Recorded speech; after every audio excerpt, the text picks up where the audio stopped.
Welcome to Thessaloniki. I hope I pronounced that right.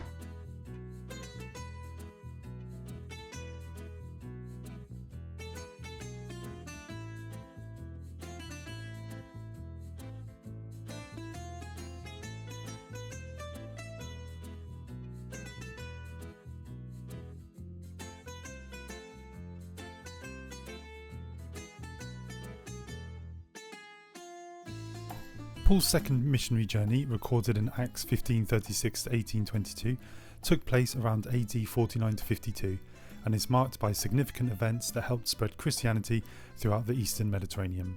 This journey began after the Council of Jerusalem, where Paul and Barnabas had addressed the issue of Gentile conversion, and continued with their partnership between Paul and Silas. The journey took Paul and his companions through the cities like Philippi, Thessaloniki, Berea, Athens and Corinth, spreading the message of Christ to both Jew and Gentiles. One of the notable stops on this journey was Thessalonica, a key city in Macedonia, which is modern-day Greece. In Acts 17:1-9, Paul arrives in Thessalonica and begins preaching in the synagogue, as was his custom. Over 3 Sabbaths, Paul reasons with the Jews from scriptures, explaining that the Messiah must suffer and rise from the dead. Some of the Jews were persuaded, along with a number of devout Greeks and prominent women, forming the core of the new Christian community. However, not all were receptive. Jealous Jews stirred up a mob, leading to a riot and forcing Paul and Silas to flee the city under cover of night. Despite this opposition, the church in Thessaloniki flourished, and Paul later wrote 2 letters to them, 1 and 2 Thessalonians, encouraging their faith in the face of persecution and reminding them of the hope of Christ's return. I've learned this trip, I actually learned a lot about, well, probably not as much as I learned in my degree, for a subject in my degree, but for me it's really like setting stuff in concrete in my mind, like when you go to Corinth, and I was revising a few things like the Bible Project and the history of Corinth and whatnot. Oh yeah, and then like I've been doing obviously a bit of research with Philippi and Thessaloniki. So yeah, it's good for your education.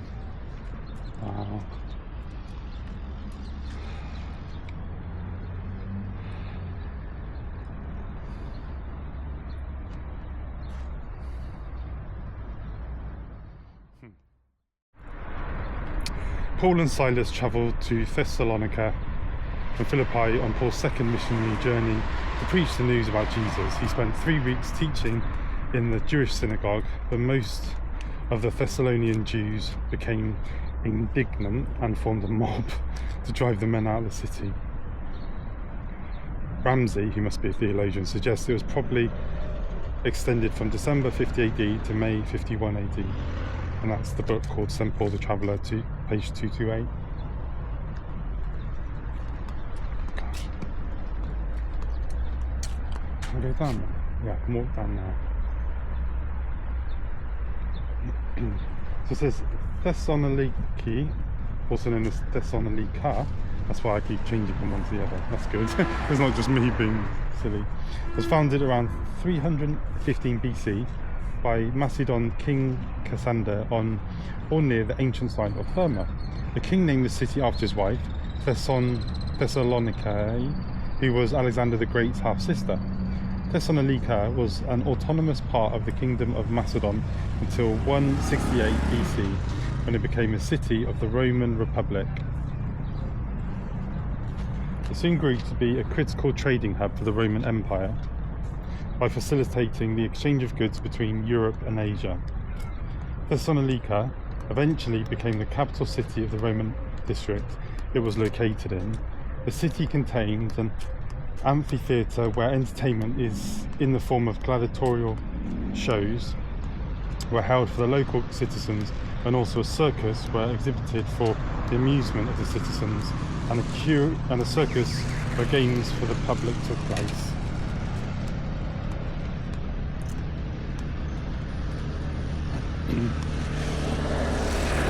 Pretty cool, isn't it?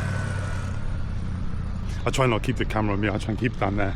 You don't want me looking at it and you just have the camera on me.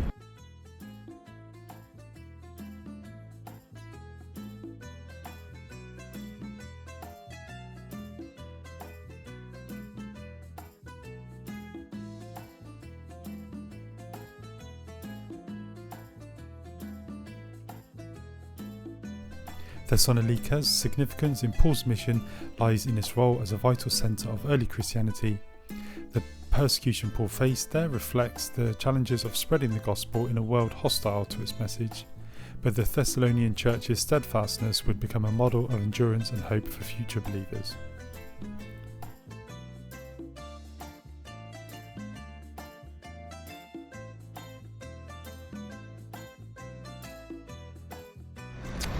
I wonder if in 2,000 years' time, there'll be all these new buildings like on the level above us, you know, and parts of this city will still be, showing.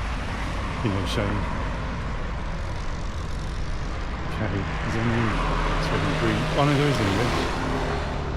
The ancient agora, the square occupies the lower. Ancient times was.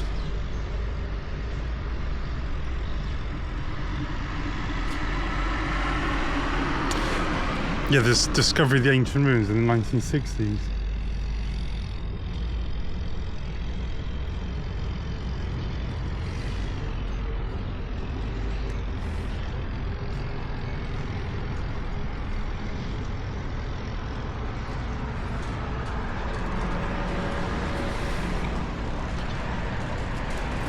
Oh, look at that. Chelsea.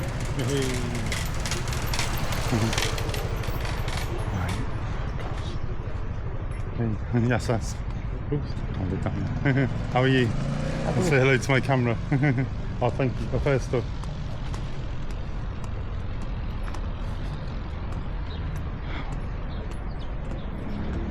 Gosh, I wonder if that was the toilet. The entrance is alongside. I have to go that way. Oh, this is so cool. I'm such a geek, aren't I? And again, I'm in front of a load of old bricks and I'm like, oh, this is amazing.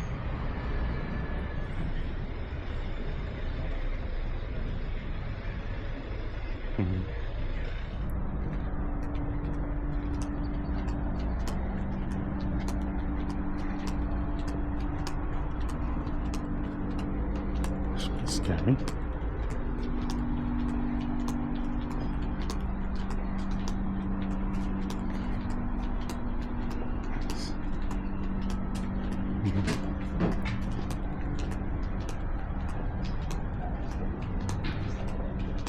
Yes, that's. Yes, buenas. How are you? Well,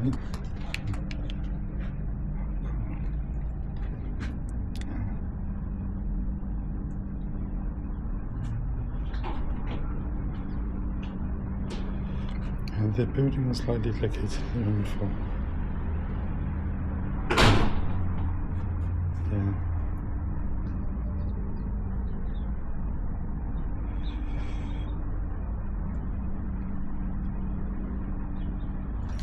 And that's Paul's journey. I think that's Ephesus, Philippi, Neapolis, Thessaloniki, Berea, Athens, Corinth. Oh, so we are the ruined foreign church. I saw that yesterday. Going to the museum.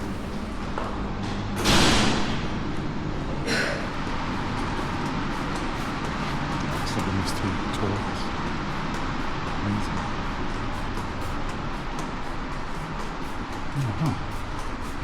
Place and Turkish occupation.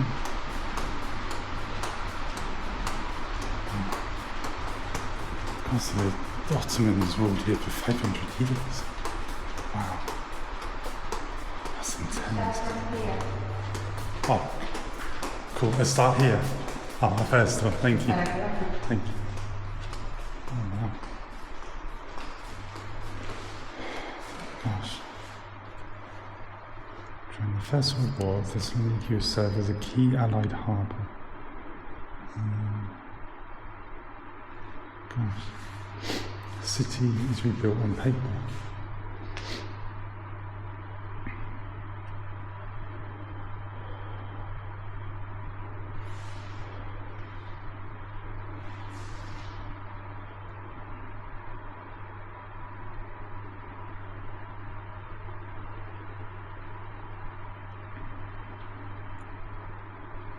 The square was turned into a concentration camp. Gosh.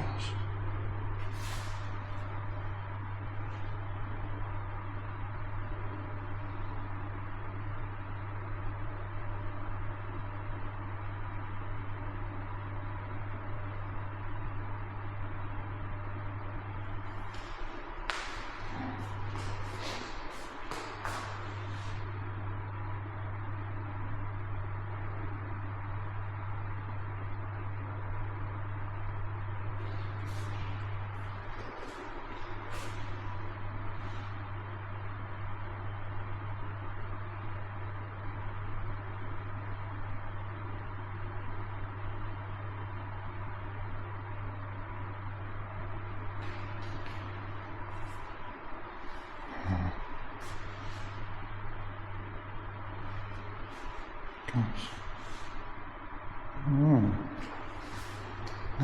So that's the theatre. And I walked along there, and then I walked down, I think. Oh no, I walked down there. I don't know.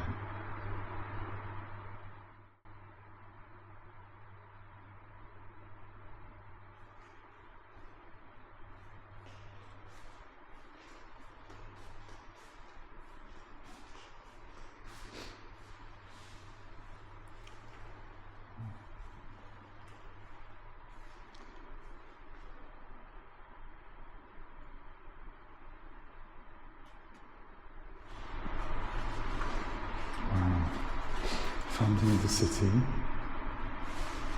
defeat of the Macedonians by the Romans,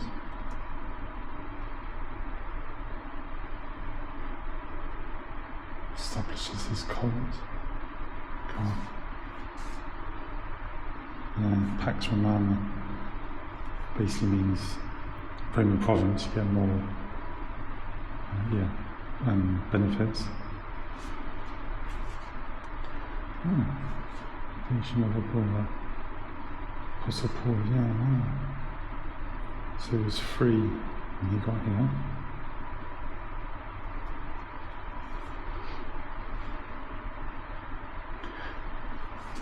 Research, gosh.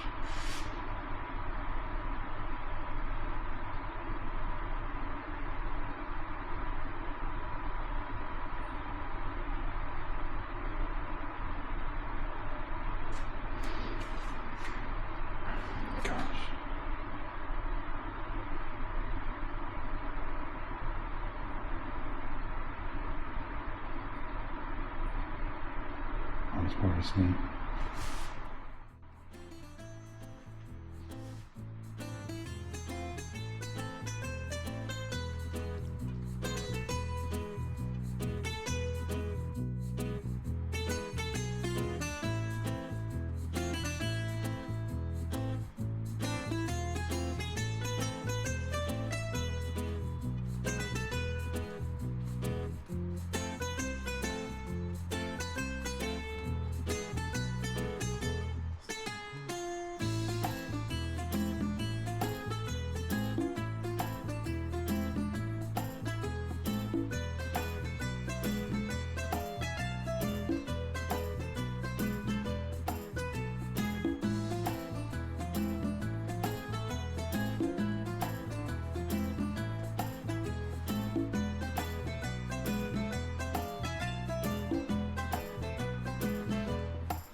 There's a public spa.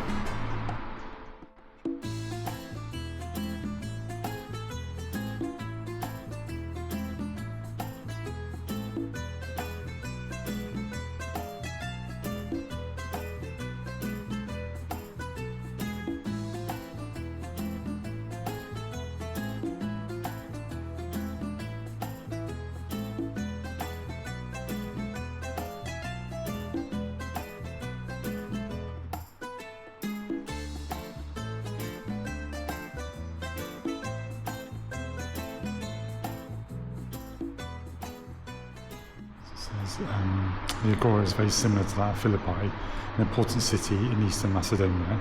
The similarity is so great that many scholars claim they were designed by the same architects.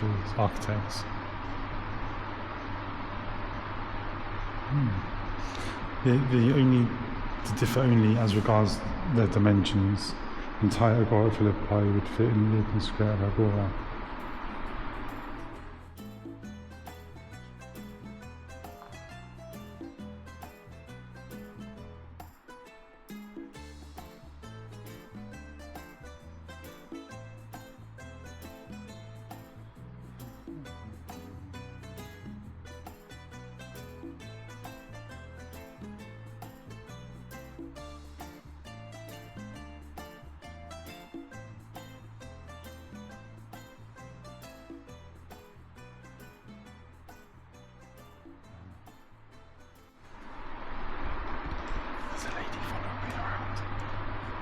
It's just their job. It just feels weird when you're the only one in here, and every room you go in, the lady comes in the corner.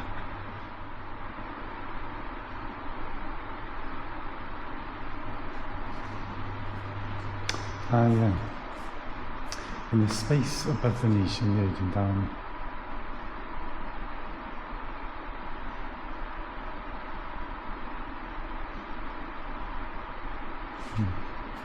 So it talks in the Bible about some prominent ladies,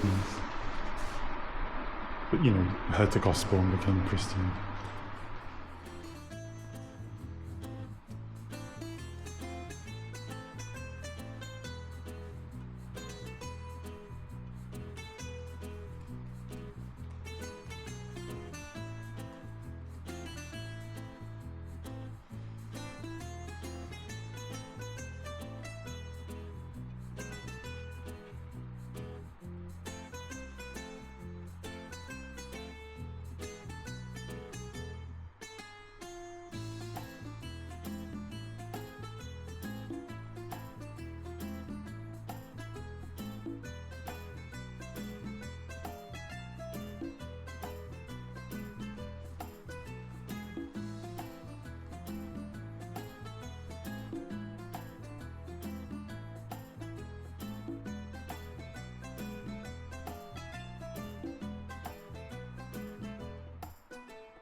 Smith.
Nice.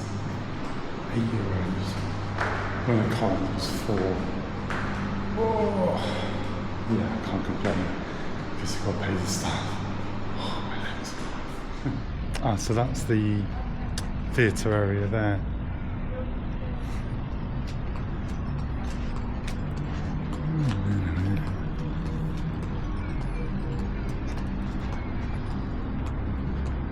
So yeah, that museum was pretty cool. Pretty much, I guess, like any sort of city, old city, it's just had like hundreds of years of like people invading.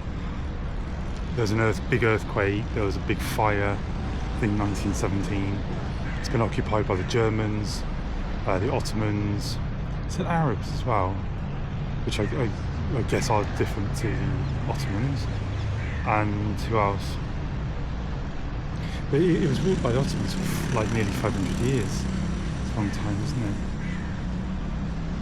And it was founded, I think it was 150 BC or something. Oh, the Romans, obviously. But when Paul was here, it'd been a free city for about 10 years. But yeah, I mean, pretty crazy, isn't it? To be honest, it hadn't been invaded as much as I thought it might be, considering its location. You know, sort of like northern Greece, not far from Turkey. I mean, I guess the Ottomans were just pretty powerful, they would have kept anyone away.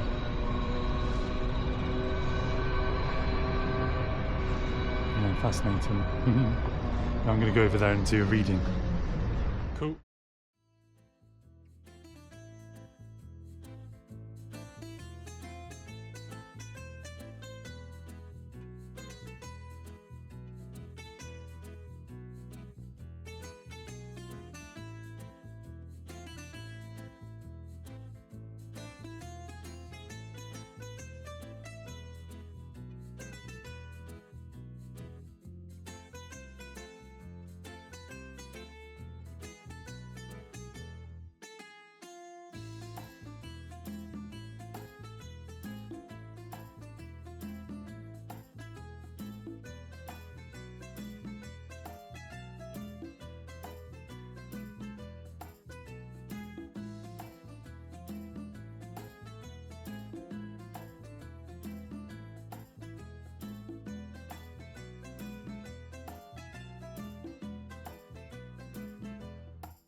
Unfortunately, like, this area is closed.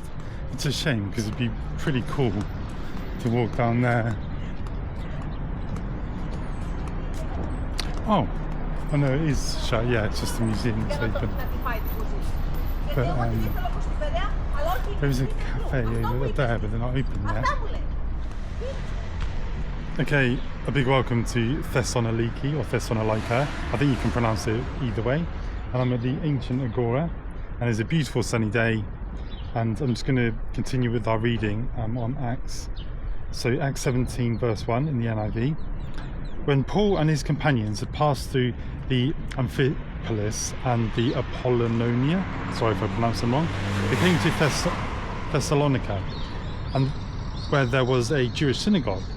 As was his custom, Paul went into the synagogue, and on 3 Sabbath days he reasoned with them from the scriptures, explaining and proving that the Messiah had to suffer and rise from the dead. This Jesus I am proclaiming to you is the Messiah, he said. Some of the Jews were persuaded and joined Paul and Silas, So did a large number of God-fearing Greeks and quite a few prominent women. But other Jews were jealous, so they rounded up some bad characters from the marketplace, formed a mob and started a riot in the city. They rushed to Jason's house in search of Paul and Silas in order to bring them out to the crowd. But when they did not find them, they dragged Jason and some other believers before the city officials, shouting, "These men who have caused trouble all over the world have now come here." And Jason has welcomed them into his house, and they are all defying Caesar's decrees, saying that there is another king, one called Jesus. When they heard this, the crowd and the city officials were thrown into turmoil. They made Jason and the others post bond and let them go. Wow. And there's a place over there that I saw last night. Don't know if I got time to go and see it today. The gate, and it says this is where Paul and Silas properly escaped during the night. And then, yeah, after here they went to Berea, and then that's where Acts 17:10 takes off. And then, yeah, they were welcomed more in Berea, and then they went down to, I think it was Corinth. Yeah. So, pretty cool, eh?